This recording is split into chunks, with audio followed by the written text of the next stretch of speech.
इलेक्शनच्या आधी भाजपचे आणि या सगळ्या नेत्यांचे दाखवायचे दात वेगळे असतात. इलेक्शन झाल्यानंतर ते दात वेगळेच दिसतात. महिलांच्या बाबतीत सुद्धा लाडक्या बहीण योजनेचं आपण जर बघितलं असेल तर 1 कोटी महिलांची नावं कापली गेली. इलेक्शनच्या आधी ॲडव्हान्समध्ये पैसा दिला. 24,000 कोटी रुपये अशा लोकांना तुम्ही दिला की आता तुम्ही म्हणताय ते इल्लिगली त्यांना दिले गेले होते. मग 24,000 कोटीचं झालं काय?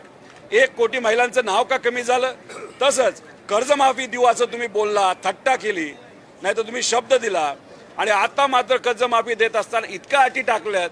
त्यातून जर 90% शेतकरी वंचित राहणार असतील, 50,000पर्यंतचीच मदत मिळणार असेल, तर मग तुम्ही कशाला डंका पिटवताय की तुम्हाला 2 लाख रुपयाची कर्जमाफी दिली? हे फसवं सरकार आहे, फसवे नेते.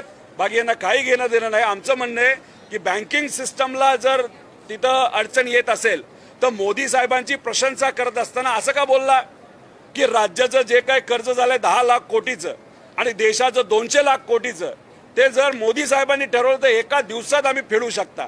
मग एवढी तुमची आर्थिक ताकद असेल तर मग दुसऱ्या बाजूला तुम्ही काय म्हणता नाही बँकिंग सिस्टम हे 37,000 कोटीमुळे कोलमाडू शकतात. त्यामुळे एका बाजूला प्रशंसा करताना मोठ्या मोठ्या गोष्टी करायच्या आणि गरीबाला मदत करण्याची वेळ येते तेव्हा म्हणता की बँकिंग सिस्टम कोलमडून जाईल.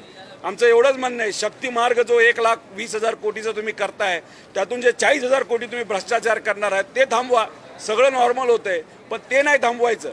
गुजराती कॉन्ट्रॅक्टर आणि आंध्राच्या कॉन्ट्रॅक्टरला मोठं करायचं, त्यांच्यावर पैसे ओरबाडायचे, तिजोरीवर ताण आणायचा आणि सामान्य लोकांना मदत करण्याची जेव्हा भावना नाही तर भूमिका तुमची जेव्हा येते तेव्हाच अटी टाकतात.